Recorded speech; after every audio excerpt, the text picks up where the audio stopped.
Era uma vez um pequeno esquilo voador chamado Pip, que vivia numa floresta encantada. Ele adorava saltar de galho em galho e explorar cada canto da floresta, mas tinha um grande sonho: descobrir o segredo que tornava aquele lugar tão especial. Um dia, enquanto juntava nozes, o Pip ouviu um sussurro entre as folhas. "Segue a luz dourada ao entardecer e descobrirás o segredo da floresta", dizia a voz misteriosa. Curioso, ele decidiu seguir a dica. Quando o sol se começou a esconder, uma luz dourada brilhou entre as árvores. Com o coração a bater forte, o Pip seguiu o brilho e chegou a uma clareira escondida. No centro, havia uma árvore enorme com folhas cintilantes.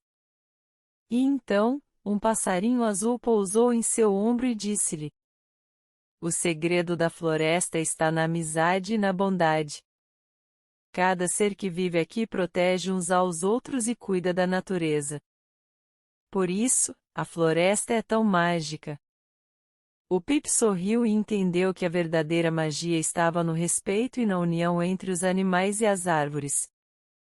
A partir daquele dia, ele passou a ajudar todos os seus amigos da floresta e ensinava os mais novos a cuidar do respectivo lar. E assim, a Floresta Encantada continuou a ser um lugar especial para todos que viviam nela.